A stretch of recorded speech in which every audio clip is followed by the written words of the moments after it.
जीवन की पुस्तक का एक नया पृष्ठ होता है। इसमें ऐसी कहानी लिखें जो आपको प्रसन्नता दे, क्योंकि प्रसन्नता सूर्योदय के समान होती है। जिस प्रकार सूर्योदय होने से अंधकार दूर हो जाता है, ठीक उसी प्रकार मन यदि प्रसन्न हो तो सारी बाधाएं शांत होने लगती हैं। सुप्रभातम, स्वागत है आपका इस विशेष कार्यक्रम में। मैं हूं किरण भारद्वाज।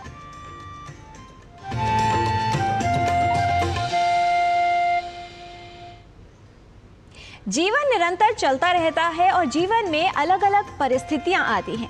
सभी परिस्थितियों में संतुलन बनाए रखना ही प्रसन्नता का मुख्य आधार है, या ये कहें कि प्रसन्नता का मूल मंत्र होता है। हमें वर्तमान क्षण में ही प्रसन्न रहने की प्रयत्न करना चाहिए, उसकी तलाश करनी चाहिए, न कि किसी विशेष उपलब्धि या परिणाम आने के बाद। क्योंकि यदि आप वर्तमान क्षण में प्रसन्न रहते हैं तो आपका पूरा जीवन प्रसन्नता से भर जाता है, और यदि आपके जीवन में कठिन समय भी है तो उसमें भी आपको बेहतर समाधान प्राप्त होते हैं। समय का ज्ञान उपयोगी होता है, और आइए इसके लिए देख लेते हैं आज का पंचांग। आज का पंचांग युगाब्द 5127, विक्रम संवत 2082, शक संवत 1947, दक्षिणायन, आषाढ़ मास, शुक्ल पक्ष, षष्ठी तिथि, मंगलवार, पूर्वा फाल्गुनी नक्षत्र। आज का दिन सभी के लिए मंगलमय हो। जीवन की प्रसन्नता हमारे विचारों की क्षमता पर, उनकी गुणवत्ता पर निर्भर करती है। हमारी प्रसन्नता का कारण सकारात्मकता होती है, और यही सकारात्मकता फूलों की महक की तरह चारों ओर अपनी खुशबू फैलाती है।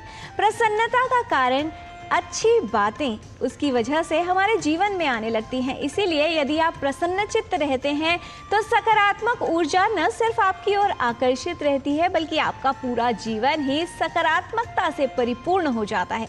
इसलिए अपने विचारों में बदलाव कीजिए, और इसी से आपको मिलेगा प्रसन्न रहने का अति उपयोगी, अति उत्तम मार्ग। यत्र नार्यस्तु पूज्यन्ते रमन्ते तत्र देवताः, यत्रैतास्तु न पूज्यन्ते सर्वास्तत्राफलाः क्रियाः। जहाँ नारियों को समुचित सम्मान मिलता है, वहाँ सुख समृद्धि का निवास होता है। जहाँ इनका आदर नहीं होता है अथवा इनका अपमान होता है, वहाँ सारे धर्म कर्म निष्फल ही होते हैं।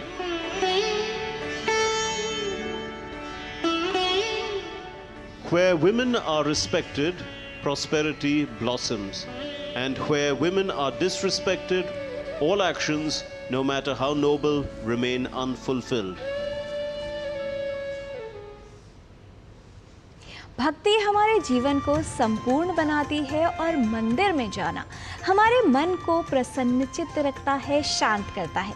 ओडिशा राज्य में पुरी नगर में कृष्ण यानी श्री जगन्नाथ पुरी का पावन धाम है। इसे 4 धाम में भी गिना जाता है। मंदिर के शिखर पर भगवान विष्णु का चक्र स्थापित है। ये चक्र शहर भर के किसी भी कोने से देखने पर ये सुदर्शन चक्र बीच में ही नजर आता है।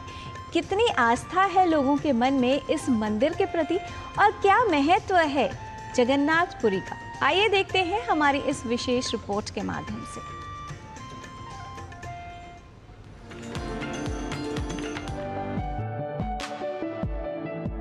श्री जगन्नाथ मंदिर ओडिशा राज्य के पुरी में भारत के पूर्वी तट पर स्थित भगवान जगन्नाथ को समर्पित एक महत्वपूर्ण हिंदू मंदिर है।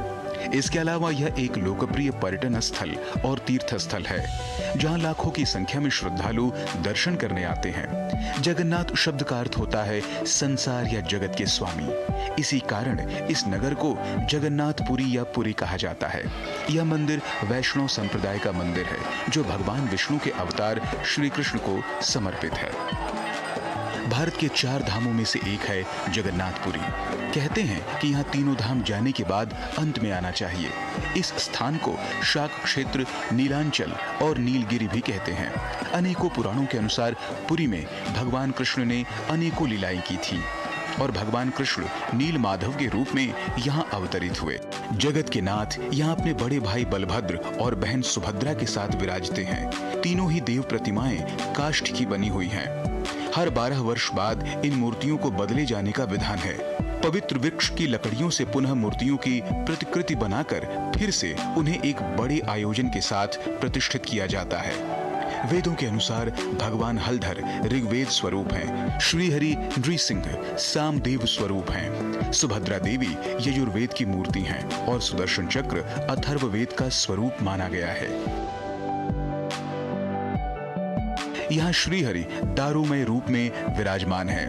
मंदिर के गर्भगृह में प्रभु जगन्नाथ, बलभद्र और सुभद्रा की मूर्तियां एक रत्न मंडित पाषाण चबूतरे पर गर्भगृह में स्थापित हैं। चारों प्रवेश द्वारों पर हनुमान जी विराजमान हैं, जो कि श्री जगन्नाथ जी के मंदिर की सदैव रक्षा करते हैं। शास्त्रों के अनुसार विश्वकर्मा बूढ़े बढ़ई के रूप में जब मूर्ति बना रहे थे, तब राजा इंद्रद्युम्न के सामने शर्त रखी कि वे द्वार बंद करके मूर्ति बनाएंगे और जब तक मूर्तियां बन नहीं जाती तब तक अंदर कोई प्रवेश नहीं करेगा। यदि द्वार पहले खुल गया तो वे मूर्ति बनाना छोड़ देंगे।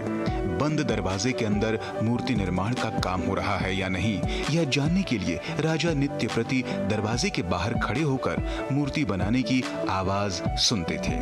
एक दिन राजा को अंदर से कोई आवाज सुनाई नहीं दी। उनको लगा कि विश्वकर्मा काम छोड़कर चले गए हैं। राजा ने दरवाजा खोल दिया और शर्त अनुसार विश्वकर्मा वहां से प्रस्थान कर गए। भगवान जगन्नाथ, बलभद्र और सुभद्रा की मूर्तियां अधूरी ही रह गईं। उसी दिन से आज तक मूर्तियां इसी रूप में यहाँ विराजमान हैं। पौराणिक मान्यता के अनुसार जब श्री कृष्ण की लीला अवधि पूर्ण हुई तो वे देह त्याग कर वैकुंठ चले गए। उनके पार्थिव शरीर का पांडवों ने दाह संस्कार किया, लेकिन इस दौरान उनका दिल जलता ही रहा। पांडवों ने उनके जलते हुए दिल को जल में प्रवाहित कर दिया। तब यह दिल लट्ठे के रूप में परिवर्तित हो गया। यह लट्ठा राजा इंद्रद्युम्न को मिल गया और उन्होंने भगवान जगन्नाथ की मूर्ति के अंदर इसे स्थापित कर दिया। तब से वह यही है। हालांकि 12 वर्ष बाद मूर्ति बदली जाती है, पर लट्ठा अपरिवर्तित रहता है। आश्चर्य की बात तो यह है कि मंदिर के पुजारियों ने भी इसे कभी नहीं देखा है। लट्ठा परिवर्तन के समय पुजारी की आंखों पर पट्टी बांध दी जाती है और हाथ कपड़े से ढके हुए होते हैं। बगैर देखे और बिना स्पर्श किए इस लट्ठे को पुरानी मूर्ति में से निकालकर नई मूर्ति में स्थापित कर दिया जाता है। उनके एहसास के मुताबिक यह लट्ठा बहुत कोमल है। भगवान जगन्नाथ का आशीर्वाद पाने के लिए लाखों लोग हर साल ओडिशा जाते हैं और जगन्नाथपुरी मंदिर के दर्शन का लाभ उठाते हैं। जगन्नाथ मंदिर में दर्शन करने के लिए कोई प्रवेश शुल्क नहीं लगता है। जगन्नाथपुरी मंदिर सुबह 5 बजे से रात के 12 बजे तक खुला रहता है। आप किसी भी वक्त दर्शन करने के लिए जा सकते हैं। राजमंगल पांडे के साथ जनेंद्र सिंह की रिपोर्ट, डीडी न्यूज।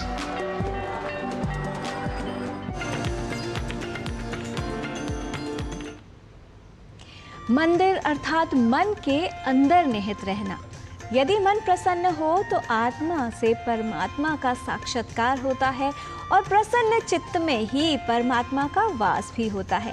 हम में से बहुत से लोग हैं जिन्हें यह लगता है कि प्रसन्न रहने के लिए बहुत कुछ एकत्रित करने की आवश्यकता है, लेकिन वास्तविकता यह है कि यदि आप प्रसन्न रहना चाहते हैं तो आपको जीवन में कुछ बातें, कुछ चीज़ें त्यागना बहुत ही आवश्यक है। यहाँ पर रुकते हैं एक अल्प विराम के लिए। आप देखते रहिए डीडी न्यूज, हम जल्द लौटते हैं।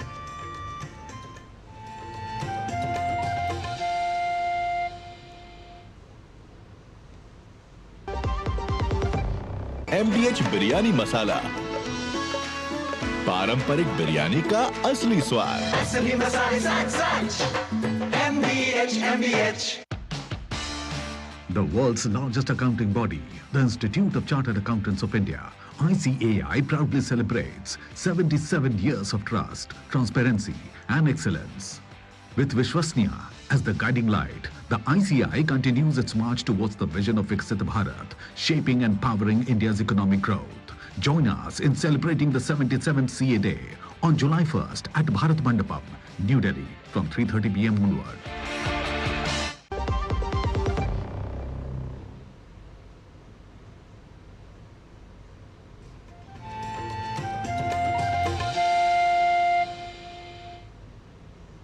ब्रेक के बाद आपका स्वागत है।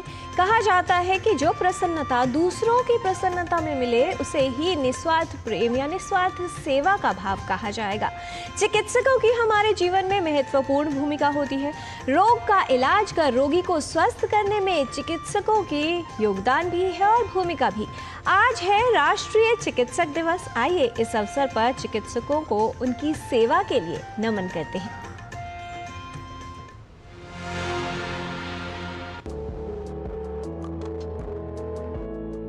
चिकित्सक यानी डॉक्टर की हमारे जीवन में महत्वपूर्ण भूमिका होती है।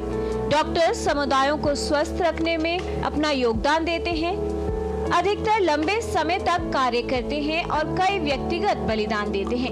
उनके प्रयास उपचार प्रदान करने से कहीं आगे हैं, क्योंकि वो लोग रोगों की रोकथाम और मौजूदा स्वास्थ्य स्थितियों के प्रबंधन में सहायता करते हैं।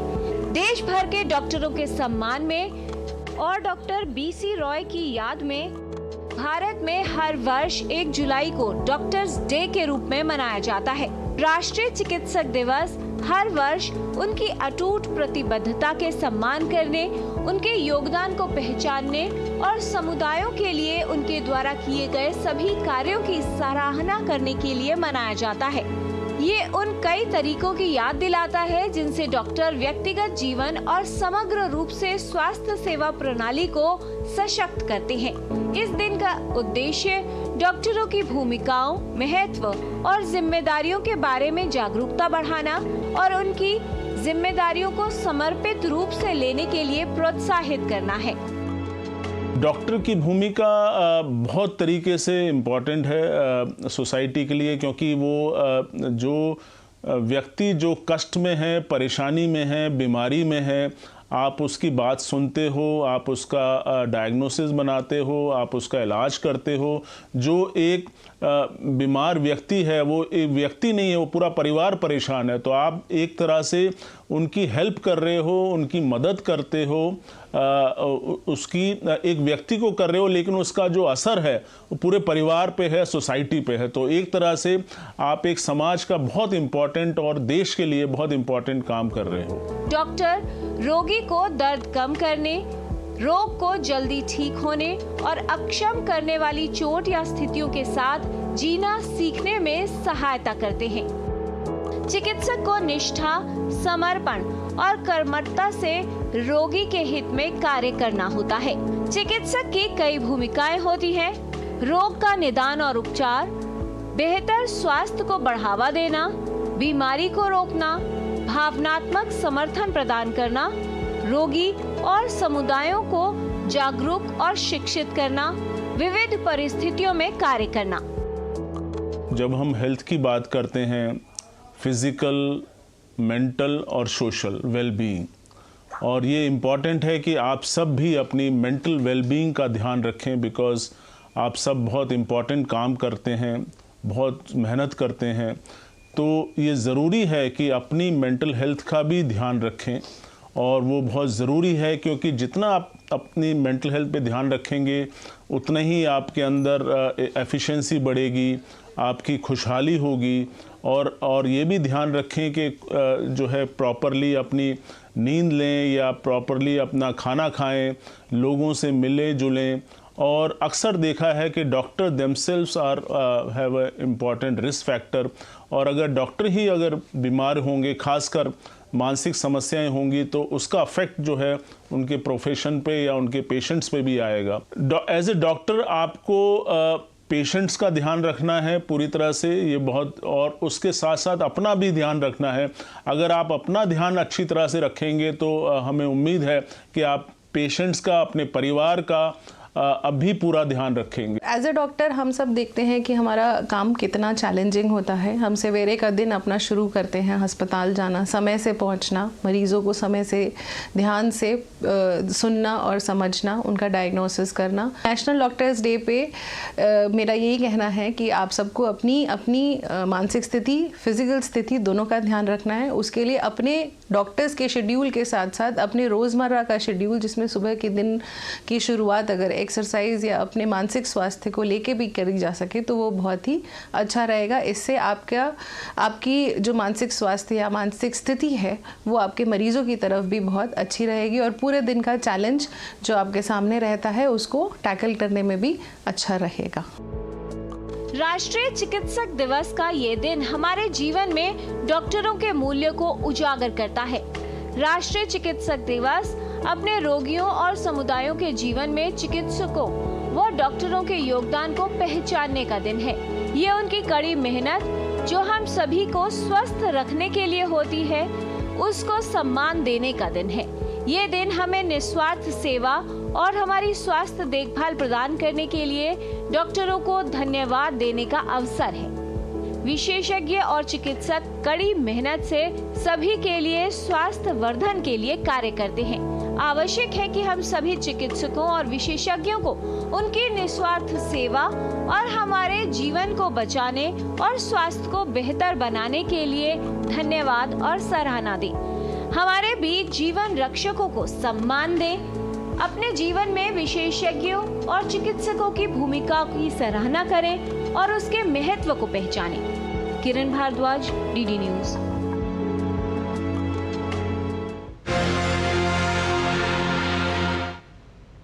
सभी चिकित्सकों को राष्ट्रीय चिकित्सक दिवस की शुभकामनाएं और वो सेवा का भाव जो सभी मरीजों के लिए, रोगियों के लिए, उनके परिवार के लिए रखते हैं, उससे बड़ी प्रसन्नता हो ही नहीं सकती, क्योंकि प्रसन्नता उस इत्र के समान है जिसकी बूंदें जब हम दूसरों पर छिड़कते हैं तो उसकी खुशबू हमारे पास भी रहती है।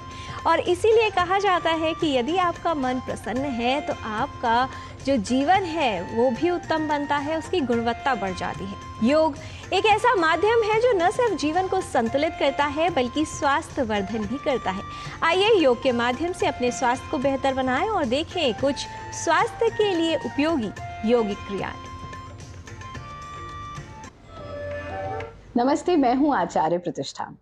हमें लगता है कि अगर शरीर थका हुआ है, अगर हम टायर्ड हैं, तो रिलैक्स होने के लिए एक कप चाय पी लेते हैं, एक कप कॉफी पी लेते हैं या कोई और एडिक्टिव सब्सटेंस ले लेते हैं। लेकिन अगर हम आपको कहें कि आपको कोई एडिक्टिव सब्सटेंस लेने की जरूरत नहीं है, आपको कुछ भी करने की जरूरत नहीं है, आपको सिर्फ 3 सरल से योगाभ्यास करने हैं और आप देखेंगे कितनी थकान हो, कितनी स्पाइनल टेंशन है, बॉडी के किसी पार्ट में टेंशन है, मानसिक तनाव है, आपको किसी भी तरह की टायर्डनेस है, फिजिकल या मेंटल, उसका इंस्टेंट रिलीफ छुपा हुआ है भारत योग में।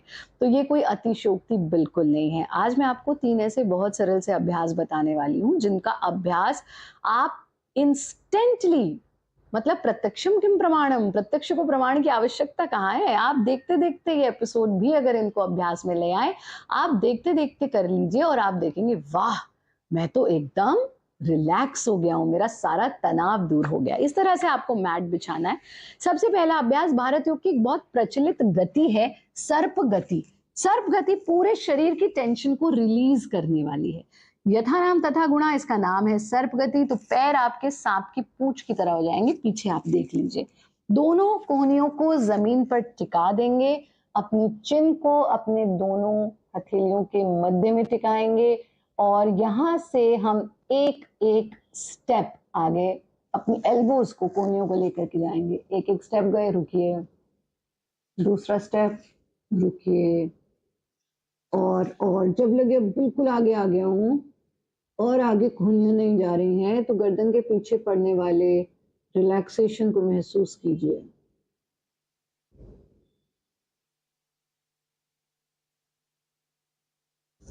यहीं से एक एक स्टेप अपने एल्बोज को सीने के नजदीक लाना। शरीर नहीं हिल रहा है, सिर्फ कोहनियों का मूवमेंट हो रहा है। जब बिल्कुल नजदीक ले आए और लगे कि अब और नजदीक नहीं ला सकता हूं, तो रीढ़ के निचले हिस्से पर आपको एक्सट्रीम रिलैक्सेशन फील होगा, उस पर पूरा ध्यान टिका दीजिए। फिर से एक एक स्टेप आगे,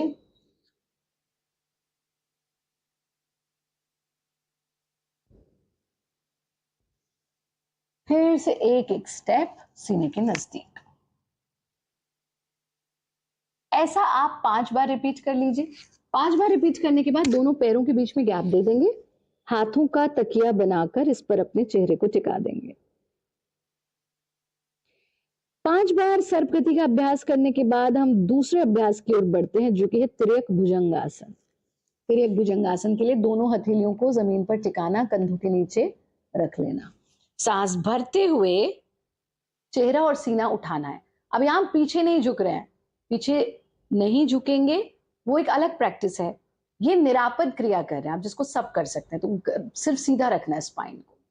अब सांस भरते हुए, इनहेल करते हुए लेफ्ट साइड से ट्विस्ट करना, अपोजिट एड़ी को देखना, एक्सहेल करते हुए वापस। इनहेल करते हुए राइट साइड से ट्विस्ट करेंगे और लेफ्ट एड़ी को देखने का प्रयास करेंगे, एक्सहेल करते हुए वापस।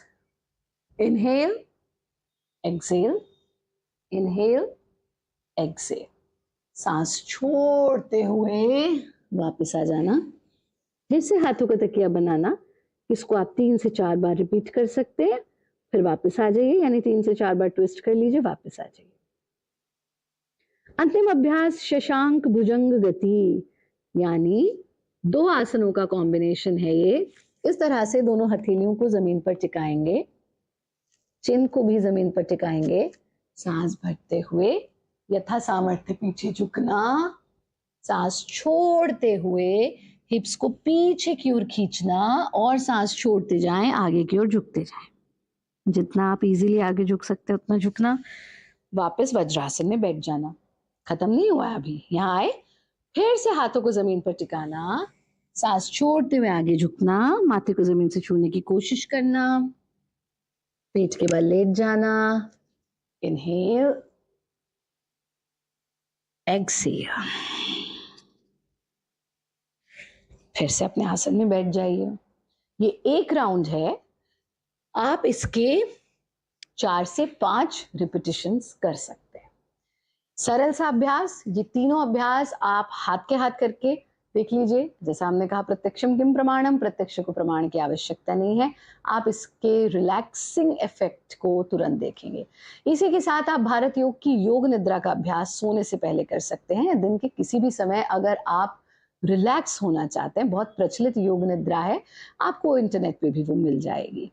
आप इन क्रियाओं का अभ्यास कीजिए, पानी खूब पीजिए, सात्विक आहार लीजिए, प्रातःकाल जागरण कीजिए, समय पर सोइए और हमारा कार्यक्रम देखते रहिए। नमस्ते। जीवन में जो चाहें, यानी जो हमारा लक्ष्य है, यदि वो प्राप्त हो जाता है तो वो सफलता है। लेकिन जो आपके पास है, यदि आप उसको पसंद करते हैं तो ये प्रसन्नता है। सबको प्रसन्न करना बहुत कठिन होता है, लेकिन सबके साथ प्रसन्न रहना सरल उपाय है, क्योंकि प्रसन्नता धन से नहीं मन से मिलती है। इसलिए प्रसन्न रहने के लिए किसी विशेष अवसर की प्रतीक्षा न करें। यदि ये ज्ञान आपको हो जाता है तो आप जीवन में प्रसन्न चित्त रह सकते हैं। प्रसन्न चित्त रहने के लिए सबसे सरल मार्ग है कि न ही किसी से अपेक्षा करें और न ही किसी की उपेक्षा।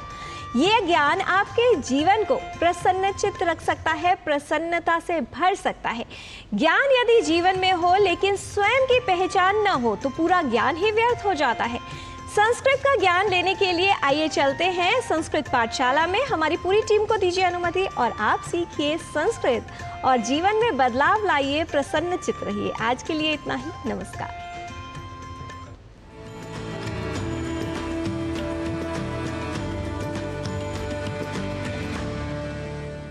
नमो नमः मित्राणि। भाषा प्रभागस्य एतस्यां संस्कृतकक्षायां भवतां सर्वेषामपि स्वागतम्। मम नाम गवीशः।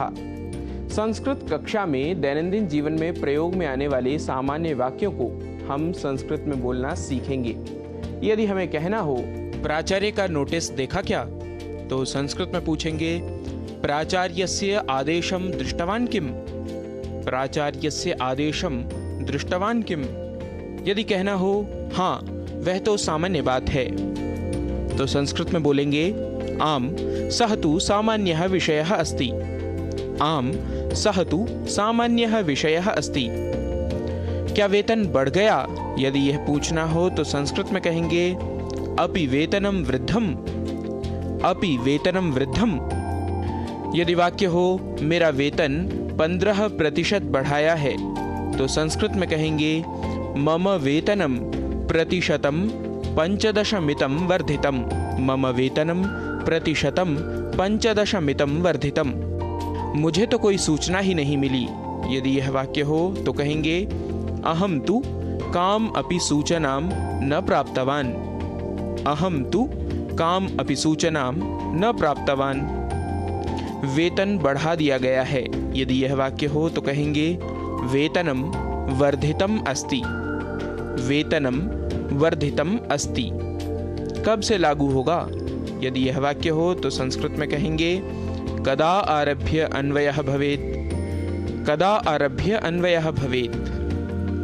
यदि वाक्य हो सुना है कल खूब हल्ला मचा, तो संस्कृत में कहेंगे ह्यः महान् कोलाहलः जातः इति श्रुतवान्। ह्यः महान् कोलाहलः जातः इति श्रुतवान्। ऐसा है तो कैसे जिएंगे? यदि यह वाक्य हो तो कहेंगे एवं चेत् कथं जीवामः। एवं चेत् कथं जीवामः। क्या समाचार पत्र देखा? यह पूछना हो तो कहेंगे अपि वार्तापत्रं दृष्टम। अपि वार्तापत्रम दृष्टम।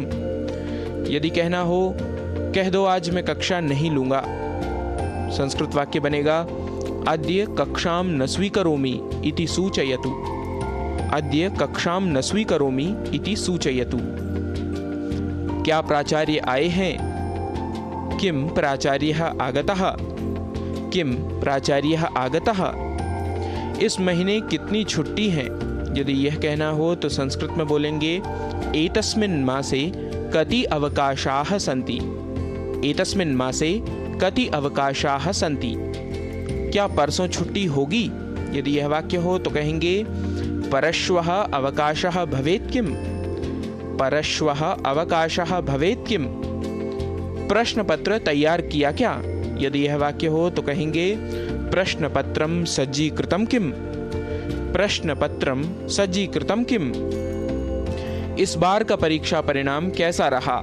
यदि यह वाक्य हो तो संस्कृत में कहेंगे ऐषमः परीक्षा परिणामः कथम अवर्तत। ऐषमः परीक्षा परिणामः कथम अवर्तत। अरे इतने नंबर कैसे मिले? यदि यह वाक्य हो तो कहेंगे भोः एतावन्तः अंकाः कथम प्राप्ताः। भोः एतावन्तः अंकाः कथम प्राप्ताः। परीक्षकों की उदारता समझिए। परीक्षकाणाम औदार्यम एव। परीक्षकाणाम औदार्यम एव। मित्रों, प्रतिदिन इसी प्रकार कुछ वाक्यों का अभ्यास धीरे धीरे करने से ही आपकी भाषा ठीक रहेगी। आप संस्कृत बोलने का जितना अभ्यास करेंगे उतना ही आपकी भाषा में निखार आएगा। तो संस्कृत के ऐसे ही वाक्यों से, ऐसे ही विषयों से जुड़े रहने के लिए आप देखते रहिए हमारा विशेष कार्यक्रम संस्कृत की पाठशाला। आपसे पुनः मिलेंगे ऐसे ही कक्षा में कुछ और विषयों के साथ। तब तक के लिए नमस्कार।